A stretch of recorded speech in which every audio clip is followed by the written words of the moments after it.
and stopping by the carne asada for a few minutes to discuss something that we've all talked about here, and it's actually happening, Juan. The WBC, el director, well, I don't even know what the Spanish term is for it, if I'm being honest with you, because there's the la directiva técnica, like for the Mexican soccer team. I don't know what it is for baseball, so we'll find out. But the manager of the Mexican national team. Yeah, just say it with an accent. Hey, el manager. Juan, le tienes que dar el respeto, no te pases. El manager, sí. El manager de la selección mexicana, Benji Gil, also an Angels coach. Benji, thank you for joining us. Thank you for having me, man. It's a great pleasure to be here with you guys and talk about the team. I'm excited, and let the fans know any questions that you guys may have to better fill in the fans as we approach. Absolutely. Well, let's get into it. Obviously, the rosters are tentative, so nothing is confirmed or anything. But there's been some names out there. Obviously, for this particular fan base that follows this podcast, Julio Urias, who's also been assumptively dubbed the captain of the team.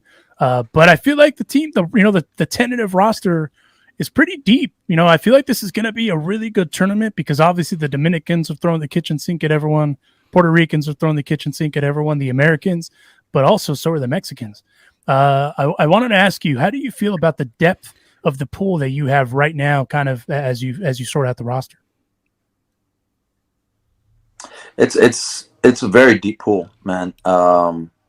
Obviously, the pool that maybe is getting more attention as far as strength is where the Dominican, Venezuela, and Puerto Rico are in the Miami pool.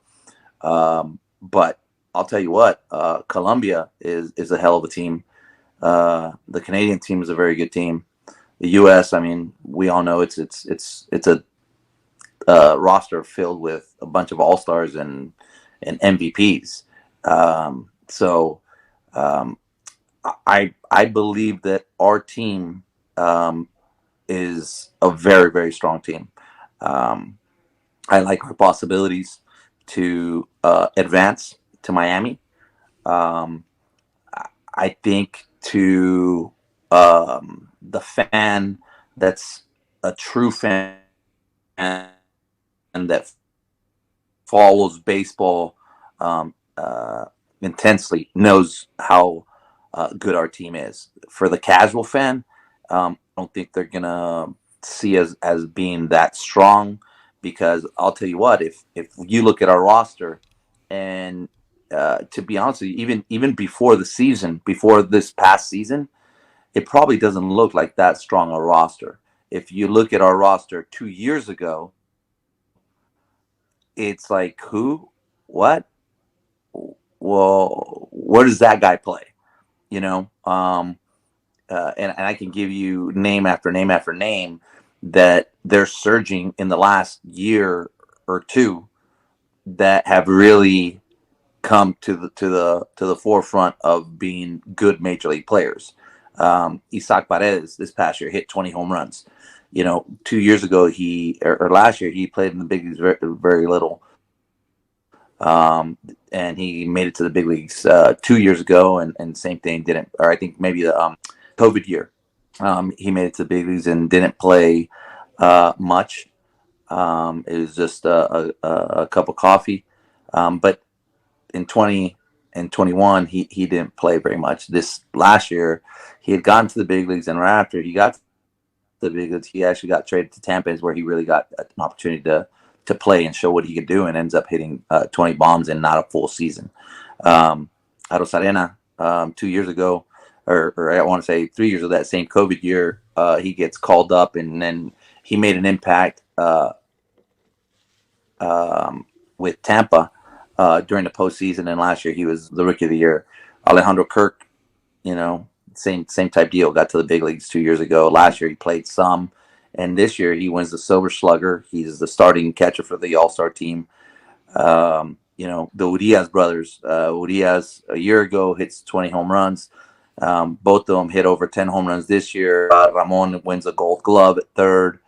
So it's Alex Verdugo, we've known about for in I believe late July, and then or right after the deadline. Actually, a few days after the trade, Soto and Bell, Josh Bell going to San Diego, he gets called up, and he was one of the better offensive players in baseball the last 2 months. So 3 months ago, or at the beginning of the season, nobody really thought of him as even a guy that might get to the big leagues, and ends up being one of the better hitters in the last 2 months. So I think, like I said, there's quite a bit of depth. Alec Thomas is probably going to be a part of the outfield. He made his major league debut and had a pretty good year, and is a really solid defense. Alan Trejo, obviously Rowdy Tays, people know for a while. But yeah, I mean, it's and the pitching. Well, I mean, we know Mexico always has great pitching. I mean, Julio's probably, I believe, probably the best left-hander in the major leagues the last 2 years combined. So people can try and argue it with me and say, well, the win isn't as important as it used to be for a pitcher. But at the end of the day, I mean, that's what you're paid to do, is win ball games. And if you're out there winning games and pitching into the 5th, 6th inning and giving your team the lead, that still should mean something. Absolutely. I mean, we had that argument about, and listen, no disrespect to Sandy Alcantara, that's a bad dude, but Julio Diaz was there's no other way to put it, was slighted for that award. But that's a conversation for another day. There's a preliminary name I wanted to ask you about that kind of caught me by surprise. I didn't even know he was in the pool for you guys. Taijuan Walker. How can you tell us how that came about? Yeah, so I had heard that his mom's side is Mexican, right? I had heard this a while back, and then it became, I think, more public in September when there was the Hispanic month in the big leagues, and he took a picture in Mets uniform with the Mexican flag in the background.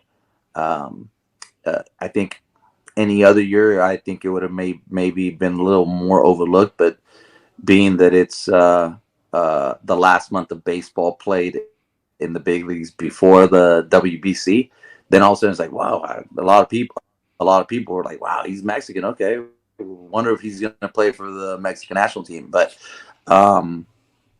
once there was conversations with him about getting documentation and all that stuff that has to happen, he should be very excited to represent his mother's side of the family. Benji, for the first time that I can remember since this tournament started, I feel there is palpable excitement. And I think it's measured in a couple of ways. One, the number of major leaguers that have committed to play for their respective countries. And then recently, I went to try to get tickets for the Mexico versus the United States game. And I can't buy, there aren't any tickets available on the website. I'm going to have to go through StubHub to try to get, that seems to be a very hot ticket in Arizona. I know this is a high measuring stick. I know it's a high measuring stick because the World Cup, El Mundial, has been around for a really long time. But the Mundial is very, very popular. Do you sense that maybe the tide is turning with this World Baseball Classic, and that fans will start taking it seriously? I think so. I don't think we're close to competing with the Soccer World Cup, but I think the baseball WBC is headed in the right direction. The growth of the game worldwide has continued to grow, and I think that was the main reason for doing the WBC. I remember talks when in the late 90s, when it was kind of coming to fruition with Commissioner Selig saying that was it was to grow the game globally, and I think they've accomplished that. And now there's the countries are before, if you wanted to say there was really like a rivalry as far as countries in baseball, I would have to say it was Dominican and Puerto Rico from Caribbean series. But now we're seeing that there are rivalries more than just those two countries. Now there's a rivalry, us Mexico against the U.S. for having beat them that first WBC in 06. And then one other time, I believe it was in 13 or 13. I believe it was 13 or 9.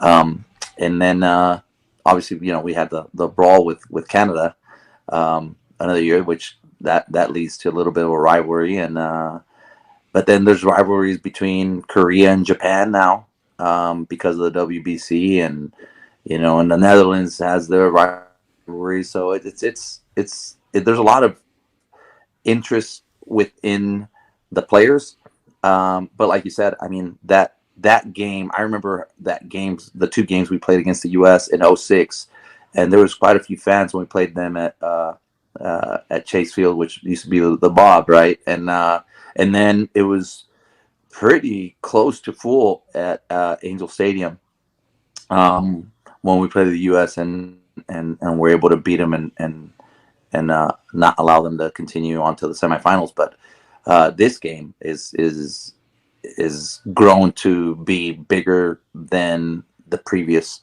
classics, and I don't know if it's because it's been such a gap, right? There's been 6 years because of COVID, but maybe the anticipation, right, I think has a little bit to do with it. But also, I mean, there's the TV contract. There's been a bit of, social media obviously has a lot to do with it as well. But I think it's going to be a tremendous atmosphere. Some of the players that haven't played like winter ball, and this is going to be the closest thing that some of these guys are going to experience outside of playing in a postseason. Even for guys that are in the big leagues and haven't played in the postseason, that's gonna be a huge game. God willing for us, knock on wood, hopefully we're 3-0 when we go to the Canada game. But if the Canada game is to see who moves on, that's gonna be a big time playoff atmosphere as well. So I mean, it's gonna be a great experience for the players and to get them ready for the season. Outside of, like I said, outside of postseason and maybe opening day. Which opening day is always every year, but this is going to be really, really exciting. So you already set the storyline. We had Cochito Cruz on the show, and we talked about that brawl con esos cochinos de los canadienses, con la bronca que teníamos. Cochito explained it to us. But I mean, those kind of storylines are great for baseball. If you guys are 3-0 and that game against the Canadians ends up being that much more important. But you had coached the Mexican team in the Olympics. What is the difference? Is there a difference in approach in terms of how you coached in the Olympics as opposed to how you're going to deal with coaching in the Classic? Yeah, much different, right? The Olympics, for one, the rosters are completely different, right? I mean, there might be 2 or 3 guys. The U.S. team probably has no that was on the Olympics. The Dominican probably has one, maybe. Well, Julio Rodriguez is probably the only guy that was on that team in the Olympics and will be on the WBC team. In our case, it might be 1, maybe 2, but I don't see it being more than 2 or 3, I would say. So, and that tournament was, you played 2 games and then they kind of re-bracketed you, and then it was double elimination, and it's different. You're in an Olympic Village. You're playing obviously far away from home, which with being in Arizona, personally, it's going to probably feel like a home game in every game for us, with the amount of fans that are going to be and the amount of Mexican fans that live in Arizona, and plus all the other ones that are, traveling to go and support our team. So in Miami, I don't know how accurate that'll be, but in Arizona, for sure, I think it's gonna feel like a home game. The other three games, and I expect the game against the U.S. to be very, very close to split down the middle. And for our listeners or our viewers who haven't been to a World Baseball Classic game, I am telling you, you have to go. I went to the semifinal game between the Japanese and the Americans. The Japanese had a whole drum section out in the palenque in left field, and it was fabulous. It was awesome. You felt that energy. It was nonstop. In the championship game, the freaking Puerto Ricanos took over Dodger Stadium. In the concession stands, they were dancing. It was like they had music. It was a party. The atmosphere in this, please make every effort possible to get to Phoenix and either support the United States or support the Team Mexico, because I think I'm a big fan of this tournament, and I want to see this tournament succeed because I think it's good for baseball. We talk about growing the game. I want baseball to continue, and the fact that we have players from all over the world coming to play Major League Baseball is good for the product, and that's what we all want to see. We all want to see good baseball. Yeah, absolutely. Couldn't have said it better myself. It's great for the game. It's great for the fans. It's great for the growth and for the popularity of the game, right? Not just in our country, but in around the world.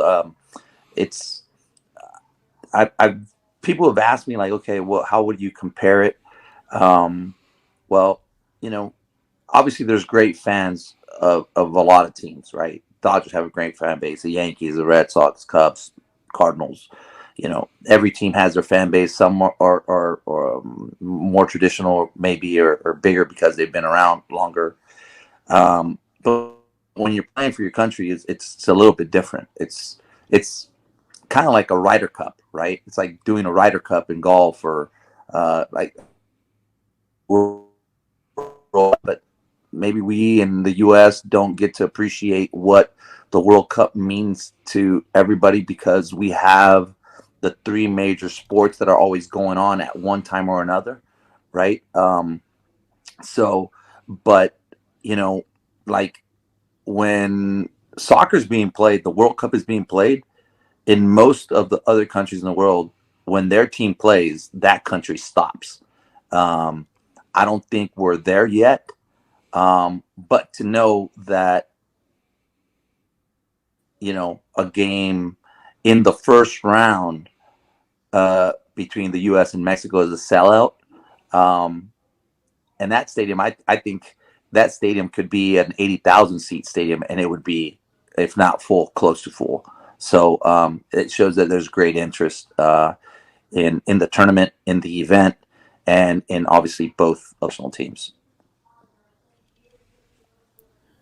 For a few more minutes here, Benji Gil, the manager of the Mexican national team that'll be in the 2023 WBC here in a few weeks. Also, that's wild that we're already a few weeks away from that tournament starting. I wanted to ask you one thing, because I'm always curious when it comes to a tournament like this, because you think of the All-Star game, right? And how the coaches are picked for the All-Star game. And it's not that the All-Star game isn't a meaningless game, but in all reality, you don't really need those coaches there for the All-Star game, right? Whereas for the WBC, you're talking of the national team going out and doing work as a team to compete in the biggest tournament that they have. Obviously, Vinny Castilla is a no-brainer. That's a no-brainer as far as a guy to pick his brain on hitting and fielding and all that. But I wanted to ask you, how did you go about picking the rest of your staff for the WBC, especially since you have a lot of young guys that are in the show, that are not in the show, but this, like you were talking about, the talented pool, because obviously you want these guys to grow and to be their best. So how were you able to kind of get that squad set up? Yeah, so Rodrigo Lopez, the GM, and Jorge Campillo, and myself, we sat down and we talked about we wanted guys or the staff, the coaching staff, to be guys that have either um, coached in major leagues, played in the major leagues, and understand what this event means, right? And has the experience and the knowledge and access to information to best prepare um, our players for each particular game. Vinny, I decided to, and Rodrigo, all three of us decided that was great uh, uh, person to have as a bench coach. He's managed in the WBC as well, and obviously he's involved with the Rockies as an assistant GM. Um, the hitting guys are Bobby Magallanes, who's one of the hitting coaches for the Braves, who won the World Series a year ago. Jacob Cruz, who's been at the big league level with Milwaukee. And it just so happens that he's worked with Urias and Taylor, and he's worked with Rowdy. So that familiarity is good.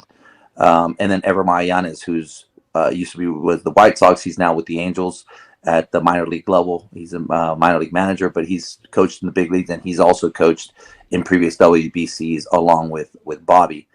Tony Perez Chica, who's a great third base for the Arizona Diamondbacks. And then first base coach is Gil Velasquez, who's managed in AAA with the Diamondbacks for a while, and he's had great success there.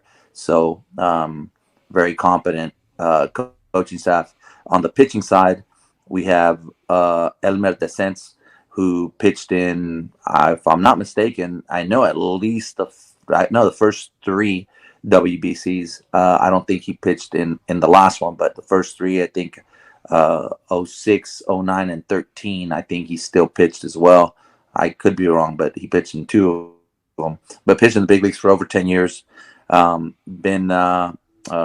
with Cincinnati. He's been a coach in their organization for, I don't know, 8 years, something like that. And now he recently went over.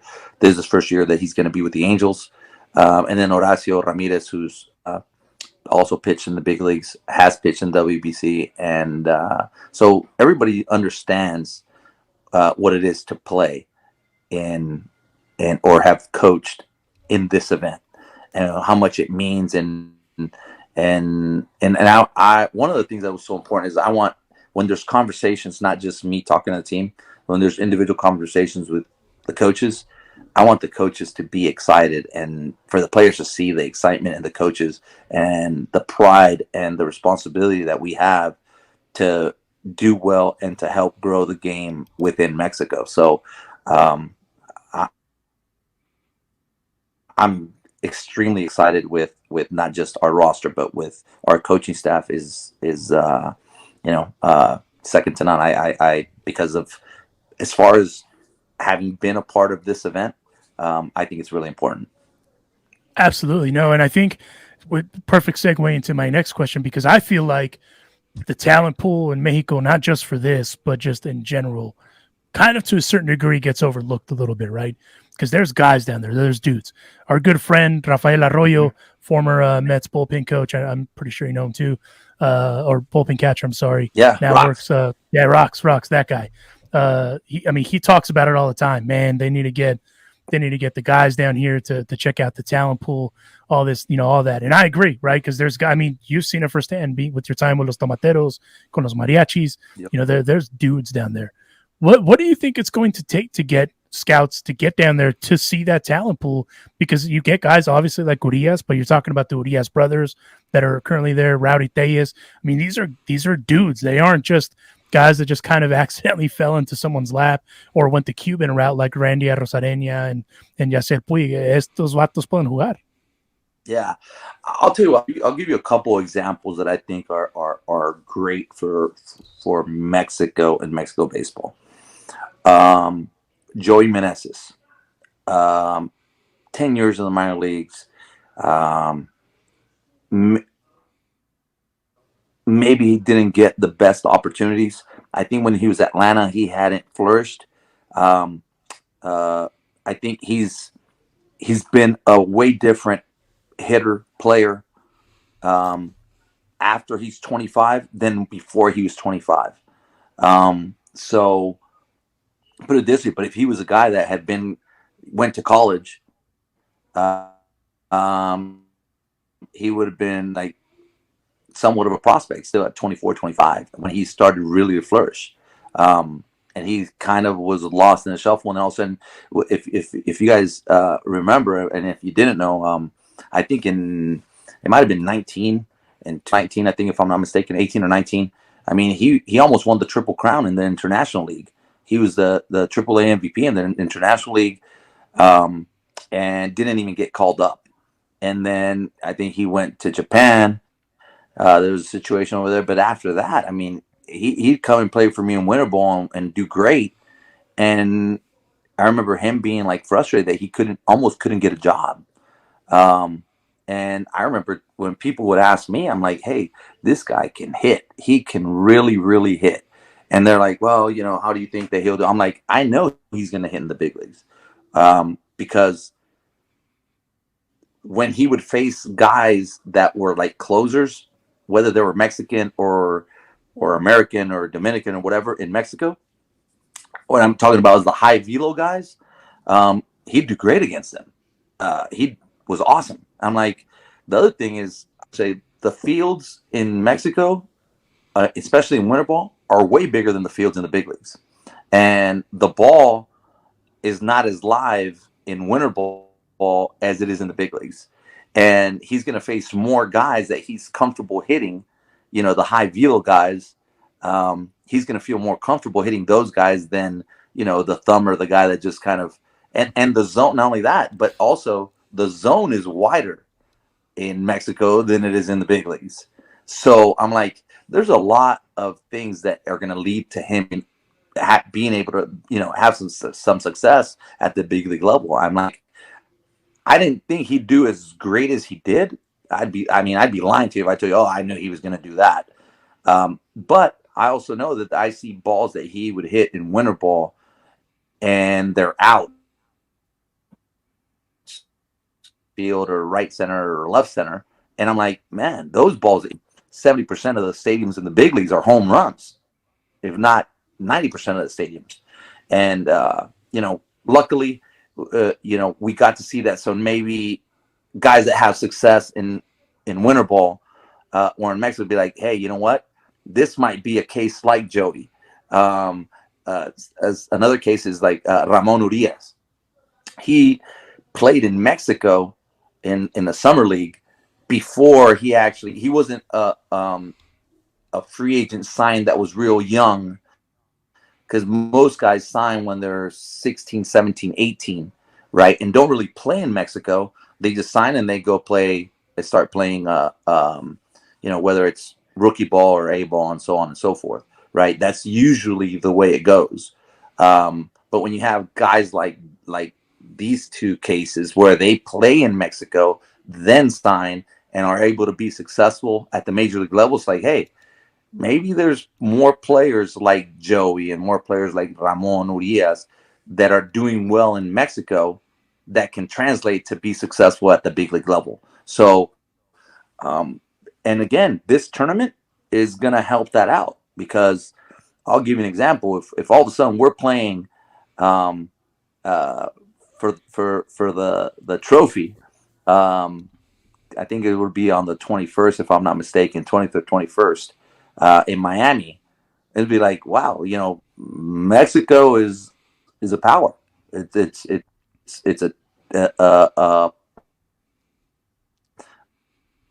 a power in baseball, and that's what our goal is, to have people say that by accomplishing things in this tournament and opening doors for future players in Mexico.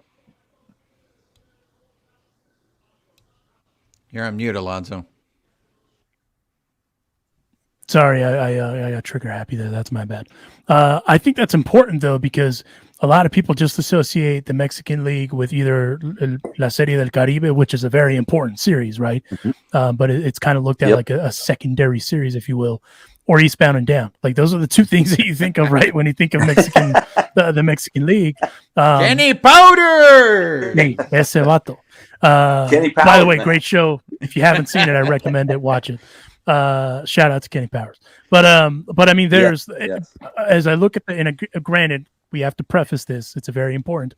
The tentative roster that you guys are working with, obviously the official doesn't go in for a minute, is stacked, right? And I think, and to your point, I think this is the best roster that Mexico has put together potentially ever in the history of this tournament. And that's no disrespect to the previous guys, because there's guys on those teams, right? Cochito Cruz, Alfredo Mezaga, Agon, guys like that. But I mean, these are guys that are potentially going to be legitimately good Major League Baseball players. I totally agree. There's been a lot of comparisons, right, to the 2016. I don't want to disrespect anybody, right? But I think the two best teams, this is going to be the 5th edition. And I think the first one and this one are the two best teams that Mexico has been able to put on the field. That first, Vinny was already an established star. Loaiza had already won 20 games in the big leagues, and probably should have won the Cy Young. I think it was 04, if I'm not mistaken. But pitched in an All-Star game, stuff like that. We had Durazo, had already won a World Series and was a good offensive player at the big league level.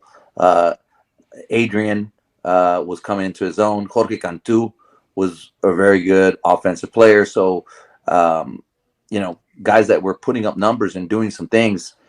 We had some guys that had played in the big leagues that were established players in the big leagues. I think if you look at the roster, especially the position players, guys had more time in the big leagues. It was a more veteran team than this one. I'll tell you what, I think we're going to do really good. I would love to be able to say that I'm going to be a part of the next edition, whether it's in 3 years or in 4 years. That team in 3 or 4 years is going to be, I believe, the best team ever for Mexico, because these guys that we're talking about, that, like we mentioned a year ago, 2 years ago, most people didn't even know who they were. They're going to be established big league players. They're going to be contributors to good teams. I think, Baltimore would tell you right now that if it was, if I'm not going to say that he was their MVP, but he was a very, very productive player and a big reason why Baltimore was contending to be a postseason team. Same thing could be for Urias, Luis last year. Joey's one of the most marketable players for the Nationals since Soto left. Urias,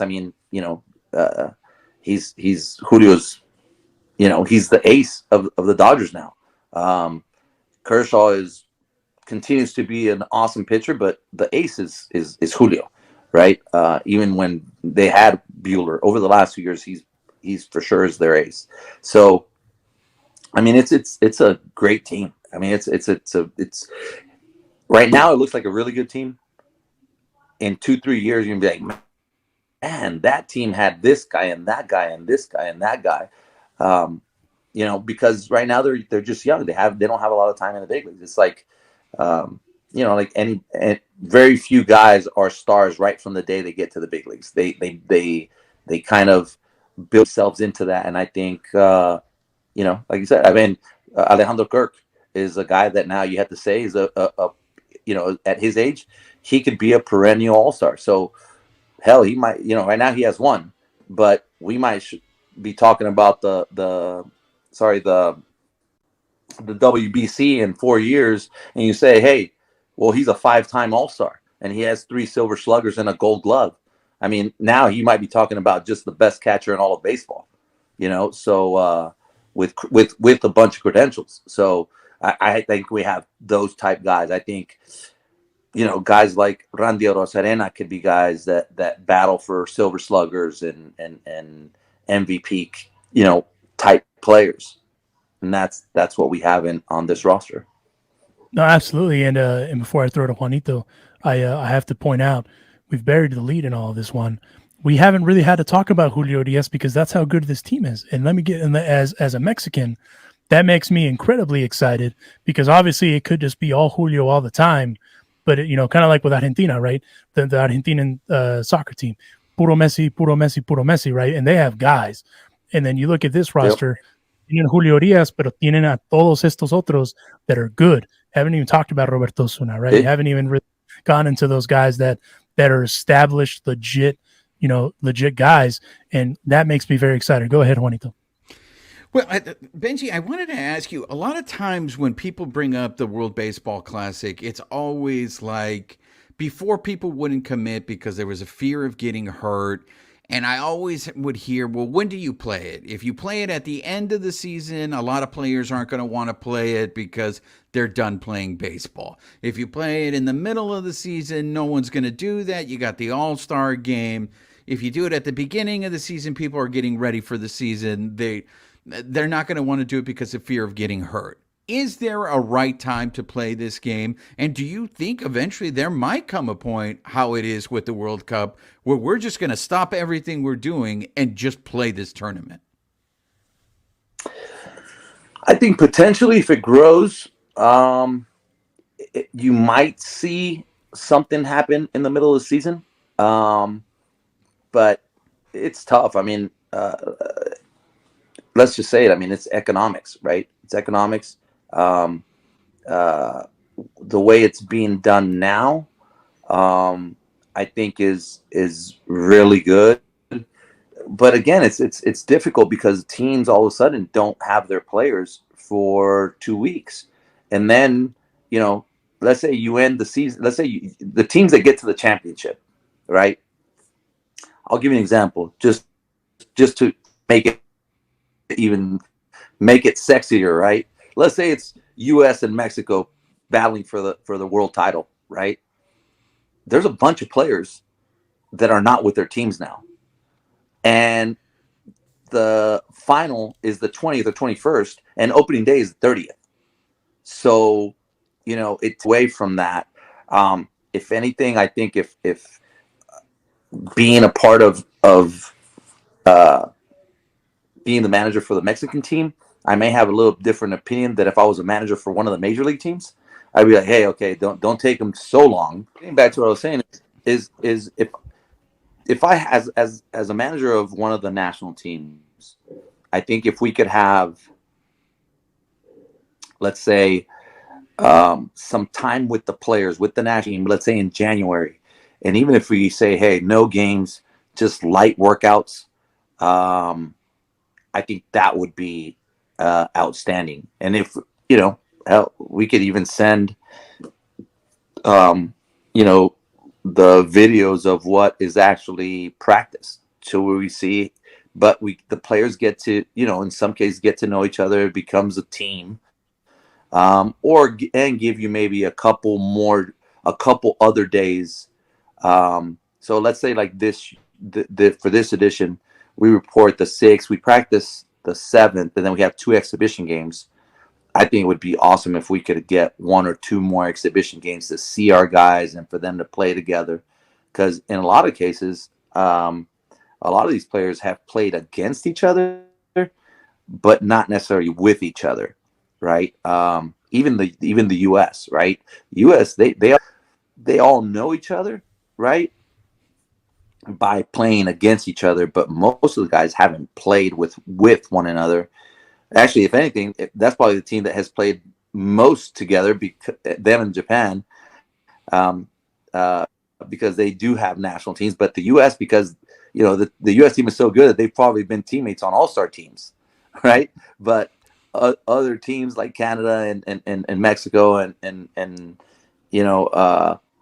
even the Dominican teams, they might play against each other in the big leagues or in winter ball, but they probably haven't played together. A lot of these guys, when they have played together, has been in the WBCs. So, but yeah, so I just find, I think it would be ideal to do it in the middle of the season, but I think it's very, very difficult to just stop Major League Baseball for weeks in order to get the event. And even if it's every 4 years, I think it's tough. You mentioned earlier with Taijuan Walker that you found out that his mother's Mexican. I think that's one of the interesting things about this tournament is finding out certain players. Like I remember when I found out Andre Ethier was going to be playing for the Mexican team, and it was like Andre Ethier's Mexican. In terms of the recruiting process for you, how much of convincing do you have to do for these guys? Because there is that element of playing for your country and that pride that comes along with it. But like you mentioned before, economics also plays with it. I mean, do you have to start twisting arms? Do you have to start shaming people and saying, hey, you're not a real Mexican if you don't play for us? No. And you know what? Thankfully, I haven't had to do that. Most everybody's been really excited to be a part of the event and to represent Mexico. The ones that are going to be on our roster have been really excited, and because there are rules, right? So one of the things that I think will be adjusted is the rules by which we go by. Because before I was named manager, I would have conversations with guys, and it was presumed that it was a good possibility I'd be the manager, because the players, when I ran across Mexican players last year, just making our rounds during the season, they'd be like, "Hey, are you going to be the manager?" And I'm like, "Well, I don't know yet, but hey, if I am, are you going to play?" And they're like, "Yeah, I want to play, but what's the deal? Do you heard anything?" I'm like, "I haven't heard anything." But once I was announced, I can't talk to the guys. There's a rule. You can't even talk to them. So it's like a lot of the guys I haven't had conversations with for a long time since the season, because by the rules, you're not allowed to talk to them. So it's difficult, right? It's difficult. So wait, Benji, if you're not allowed to talk to them, how do you get them to commit to the team? Who is allowed to initiate those conversations? So like I said, I mean, for me, before I was announced, I thought I was a strong candidate, and I thought I was one of the guys that was being contemplated. I talked to as many guys as I could during the season, and just to see if they were interested, and it was strong. The responses were heavily on the side of yes, they wanted to play. The general manager and team manager, they can speak to guys, because obviously they had some guys that aren't born in Mexico, or their parents were born in Mexico. There has to be documentation, right? So that's a way for them to be able to speak to them. So first of all, see if they have interest. I think the way it goes is you send in a request to Major League Baseball saying that you want this player to represent you. The teams have to authorize it. Then it goes to the Players Association, and so on and so forth. I don't know exactly. Yeah, so it's there's some guidelines I think that will be adjusted, because it's, again, if the interest is in the event and the growth, then I think there has to be more availability to speak to the players in order to get the best rosters possible, right? And you don't want, I mean, put it this way: if you're an American player and Mike Trout calls you, you're not going to answer, right? So, and same thing with Julio. If Julio calls any player from Mexico, you're going to answer. But I don't think it should be the player's responsibility in putting so much on the player to go out and recruit and convince. I think it should be the people that are at the end of the day in charge of the national team. So the names that we see rumored on the internet that are gonna play for Team Mexico, we don't know that for sure until you guys release your confirmed roster, right? Yeah, I can go like this, or like that, but I can't tell you. Okay. All right. So don't believe everything you see on the internet yet. Those of you that are for our listeners and our viewers, we haven't closed the deal yet, but I believe rosters will be announced after like the first week of February, right, Benji? Yeah, 2 weeks. I think we turn them in the 6th or 7th, and then I think they officially are released to the public. Don't hold me to it, but I think maybe the 9th. All right. And we're excited to see the rosters for the teams that we're going to face as well, right? So Right. all speculation. Like when I talk to the coaching staff, it's like, okay, well, Colombia can have this guy or that guy, or maybe this guy or maybe that guy. So, and again, I strongly believe that we should just have a little bit more information as far as that, even if it's a tentative roster, because I'll give you an example. Like in my case, in my whole coaching staff, right? My whole coaching staff is with an organization, and it's not fair. And I think most of them are like this way, right? But so the rosters are released on the 9th. Let's say if I get the information of the 9th, then all of a sudden our coaches are working really hard the 9th through, let's say, the 12th or 13th. And then we got to report with our teams, and our attention has to be, obviously we're all in with the organization that we're with. Like I have to dedicate time that I can to the Angels, right? And then all of a sudden I'm done with practice, and now I got to go and be all in with the national team, right? So I think if you had access to what even the potential rosters are, it'd be easier for the preparation and more fair for the guys that are with some affiliated team. So there you have it. Be prepared to see Great Britain building, probably fielding a cricket team out there for all we know. So, Alonzo, what do you got? I want to ask you two more, and then I'll send it over to Juan to end the show, how we always do. Similar to Taijuan Walker, how did the Austin Barnes thing come about? I had no idea. I mean, I know he's from Riverside, so he knows tacos. So I'm not concerned about that. Yeah. But how did that even all come about? So check this out. So Mike Gallegos, which I'm sure you guys know, played in the big leagues 13 years, has been a coach in the big leagues for probably another 10 years. So he was our third base coach with the Angels, and we were talking one day, and Mike's sister is Austin's mom, right? And he said, "Hey, you know what?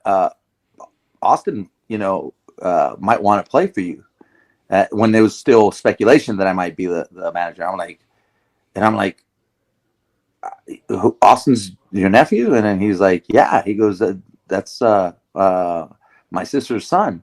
And I'm like, oh, okay, well, yeah. So when we played the Dodgers, I talked to him, and he was like, yes, absolutely, I'm all in. He goes, in fact, I've talked to Julio about it, because I mean he's Julio's catcher, right?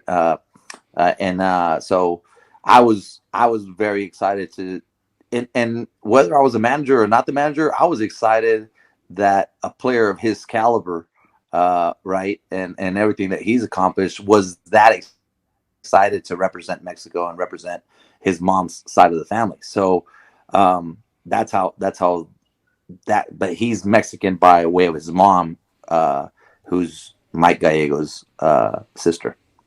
We all know that baseball is a small world, and that is a complete plot twist that I wasn't expecting. But you know what? It's good for us as Mexicans, because we got a dude, right? Yeah. And I have to ask you. I mean, I know much to Roger's chagrin about the attire that you're wearing. At the end of the day, we know where your check comes from Anaheim.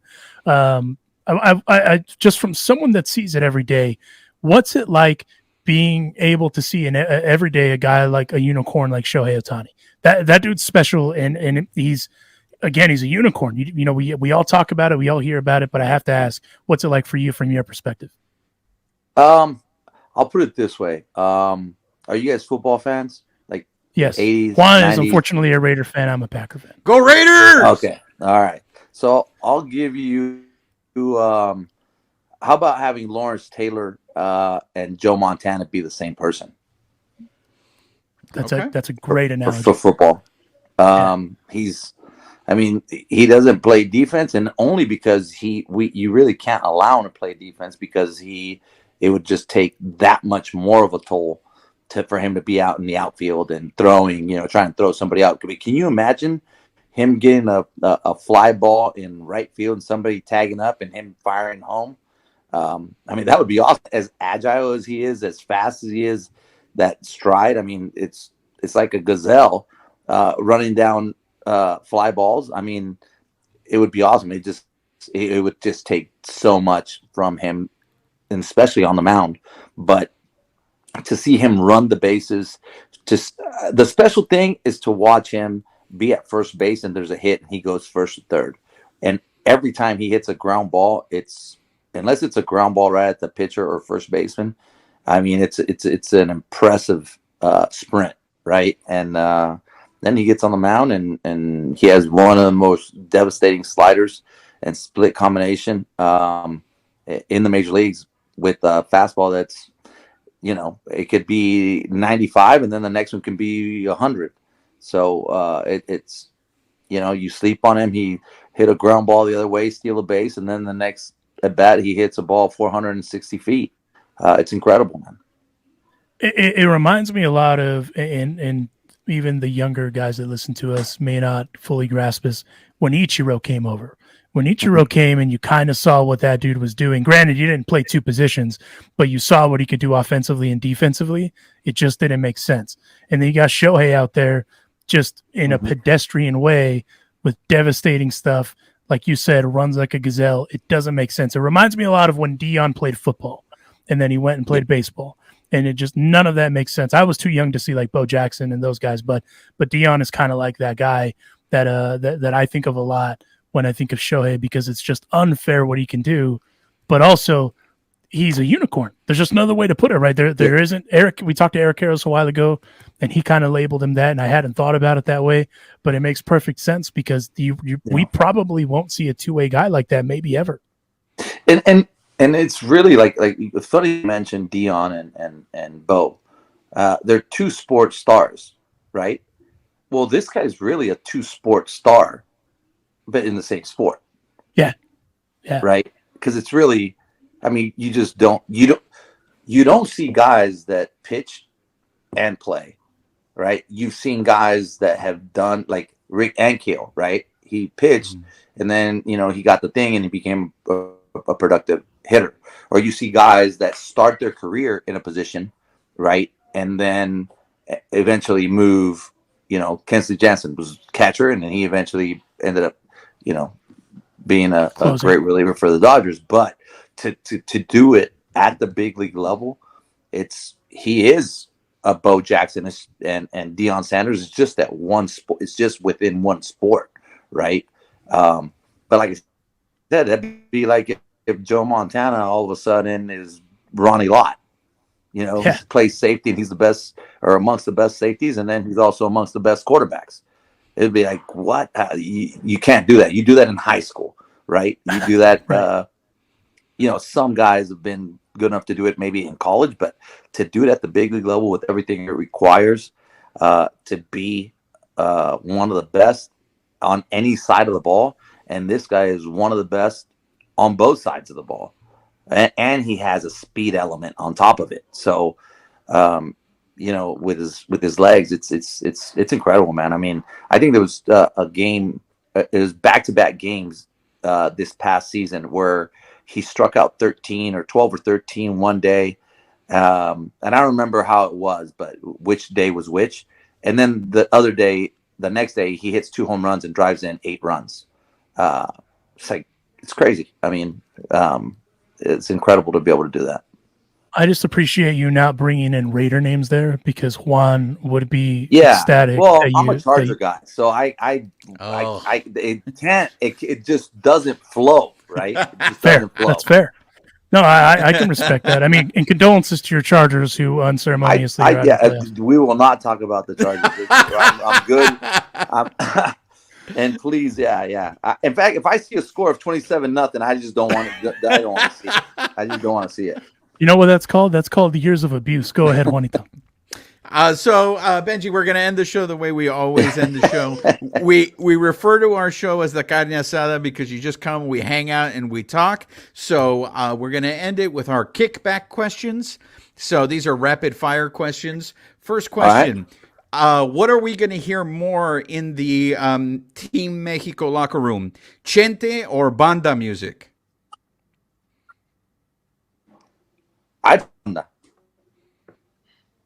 Banda? You're going to hear more banda? I think it's more popular with the younger players. So yeah, I think in the coaches' room probably Chente. In the clubhouse, banda. Banda MS, right? I assume like Banda MS stuff like that, and with the kids, yeah. Yeah. Oh yeah. Yeah. All right. Lucha Libre or WWF? Lucha Libre, man. Mil máscaras. Oh, okay. So you're more of a Mil Máscaras as opposed to Blue Demon. Oh no, Mil Máscaras is my guy, man. I got his máscara right here in my closet. Oh, really? So you're not ashamed to admit that you're a wrestling fan then, Benji? Oh man, I used to go right there at Auditorio in Tijuana. Got to see him live about 2 times. So what was crazier, the stuff going in the ring or the stuff going out in the stands when you would go to those wrestling events? Probably in the stands, but I try to keep my eyes on the wrestlers. All right. And last one, because you were born in Tijuana, raised in Chula Vista, so I'm assuming you're a border kid, right? What is your favorite taco, and where do you go to get that taco? Oh man, Tacos El Gordo and TJ. And what's the protein that you're? I'll tell you what, I like cabeza. Obviously carne asada. You have to do carne asada. I mean, and I don't care what anybody says. Best tacos in the world are in TJ. I know that people from Mexico City say Mexico City, Sinaloa. Best tacos, TJ, no comparison. So I know it's hard to sit here because we talked to the guys from LA, right? And it's like, if we mention TJ, it's like cheating because it's like, of course, none of the tacos here in the States are going to compare to the tacos in TJ. But last year in Orange County, I mean, are there any places in Orange County where you can get good tacos? Yeah, you know what? Gosh, I had to apologize. I don't remember the name off the top of my head, but actually pretty close to the stadium. It was about a month left. In fact, Manny Del Campo, who's our bullpen coach with the Angels, and actually going to be the bullpen coach as well. I didn't mention him earlier on the national team. We went to this taco shop. Man, incredible. Tacos al pastor, they were awesome. Carne asada was really good. They just didn't have the tacos de cabeza and tacos de buche and carnitas. So didn't have the variety like you do in TJ. There you have it, Alonso. Take it home. There it is. One last thing before we set you loose. When your time in Calgary with the famed Calgary Cannons, were you able to acquire tacos while you were in Calgary? No tacos. Oh, actually, you know what? They actually, I did eat tacos. They weren't that good because they had they actually had a place in Calgary. I don't know if it's still there anymore, called Señor Frogs, like the one in Mazatlan. Oh, yeah. I went there a few times and they had tacos, but I mean, it was late night. It's a bar, and I mean, it was better than nothing, right? But that's true. But yeah, I mean, I'm not flying to Calgary anytime soon to go eat tacos. Did they put maple syrup on their tacos over there? That was actually going to be my question. No, but they put that on the churros. Okay. See, and what that helps with is, since we're wrestling fans, you got to build up the promo for the rivalry with the Canadians. So suck on that, Canada. Your tacos are trash. That came from Benji Gil. Yeah, man. I mean, Mil Máscaras, dude. Mil Máscaras is it, man. Rey Mysterio. I mean, Santos, Blue Demon. Yeah, there's just so many. There you have it. Guerrero. I mean, there's guys that came out of there. Yeah, all those guys. By the way, I'm bringing my sign to the stadium when Mexico plays Canada, and it's going to say Canadian tacos suck. Because they just have maple syrup in them. Take that. Benji Gil, manager for the Mexican national team. We really appreciate the time. Good luck. Obviously, we'll be wearing, in El Palenque, we'll be wearing our jerseys and doing the thing, and obviously inciting violence with the Canadians off the record. we whatever. But thank you for the time, man. We appreciate it. And most importantly, go Mexico. That's right. Sí, viva Mexico. Viva Mexico. Thank you, Benji. Thank you.